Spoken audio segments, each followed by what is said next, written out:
이번엔 사건 사고 소식인데 이번 주 내내 충격과 경악을 금치 못하게 했던 의대생의 여자친구 살인 사건. 자, 어제 피해자의 장례식이 열렸는데 제대로 열리지도 못했습니다. 유족들이 조용히 피해자를 보내주고 싶어하는 뜻에 따라서 빈소도 없이 치러졌다고 합니다. 자, 장 변호사님. 네.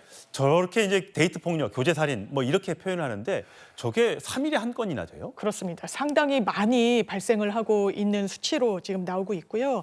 실제로 사망으로 좁혀서 보면은 한 300여 명이 1년에 사망했다. 그러니까 138명이 사망했다라는 집계도 나오고 있습니다. 더 큰 문제는 사실 수사기관에서 이걸 공식적으로 집계하는 내용은 없다라는 데 있는데요. 실제로 통계를 내봤을 때 이건 언론에 보도된 교제 폭력 내지는 뭐 교제로 인한 감금 등을 다 분석해봤을 때 통계치만 수사기관이 갖고 있다라는 겁니다. 그런데 그 수치가 전반적인 전체를 다 담지 못함에도 불구하고 굉장히 늘어나는 추세입니다. 일단 검거된 피해자가 지난해 같은 경우만 하더라도요. 13,930명을 넘었고요. 이 수치는 그 전년도 대비로 하면 55% 이상이 증가한 수치입니다. 예. 근데 지금 보니까 오늘 서초경찰서에서 피의자 관련 조사를 했나 봐요. 1시부터 3시까지 프로파일러 2명이 추가 면담을 했는데 사이코패스 검사는 못했다는 거잖아요. 그렇습니다. 이게 본인이 꼭 동의를 해야 되는 거예요? 그렇지는 않습니다. 지금 경찰에서 밝힌 바에 따르면 혹시 당사자가 이런 사이코패스 검사를 받지 않겠다라고 해서 실시하지 않은 것이냐라고 물었더니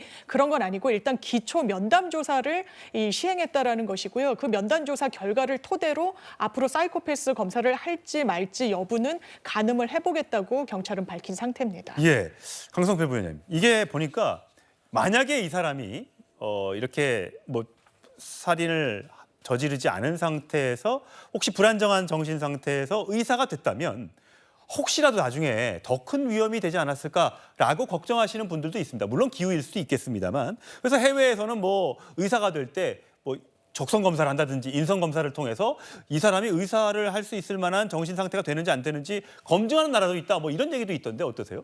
네, 이제 이번 사건을 계기로 그러한 어떤 장치들이 상당히 중요한 사회적 문제로 떠올 것 같아요. 특히나 제가 언론 보도를 보니까요, 이 의대생이 의학적인 지식이 있기 때문에 그 여성을 공격했을 때도 치명적인 어떤 부위를 제대로 치명상을 입혀서 바로 이제 사망에 이르게 한 거죠. 그렇기 때문에 말씀하신 것처럼 앞으로도 의사들의 어떤 개인적인 사실 문제를 어떻게 다 이렇게 사회가 통제를 할 수 있겠냐마는 그래도 우리가 최소한의 어떤 장치를 마련하는 것을 뭐 정치권에서라도 한번 논의해봐야 될 때가 된 것 같다 이런 말씀 드리겠습니다. 예, 윤 위원장님 보시기 어떠세요? 이게 요즘에 어쨌든 의정 갈등이라고 해서 의사들과 정부의 갈등이 지금 계속되고 있지 않습니까? 그런 상황에서 하필이면 또 이런 아주 말도 안 되는 끔찍한 사건이 벌어지면서 막 이거를 같이 막 동일시해서 생각하시는 분들도 있는데 대부분의 의사들은 다 좋으신 분들이고 열심히 환자들을 위해서 노력하시는 봉사하시는 분들이잖아요. 근데 이런 사건들이 날 때마다 뭐 굉장히 뭐 전체적인 걸로 판단을 해서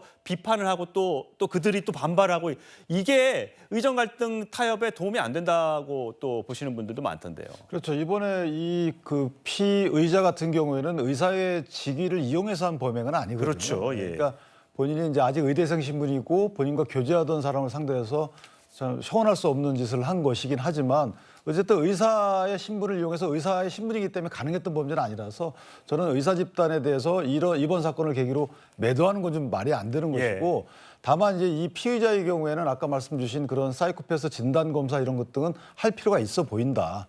왜냐하면 이제 재범의 위험성 여부를 판단하기 위해서 물론 상당히 중한형이 가해질 가능성이 크지만 어쨌든 수사기관 입장에서 보면 할 것은 다 해놓고 이것들 토대로 재판에서 이걸 활용해서 재범의 위험이 크다 작다에 대해서 양형 기준을 세우는 거거든요. 그러니까 저는 수사기관이 저걸 판단하면 안 되고 일단 해놓고 나서 이걸 활용 여부는 법원이 판단해야 된다 이렇게 생각합니다. 저게 사이코패스는 뭐 심신미약으로 빠져나가고 이럴 수는 없는 거죠. 저희가 사이코패스를 보통 심신미약의 인자로 보지는 않아요. 이거 저희가 법원에서 볼 때는 사이코패스인지 여부는 그 이제 점수가 있거든요. 그 점수에 따라서 재범의 위험성이 크냐 작냐에 대한 판단 고려 요소입니다. 그렇군요.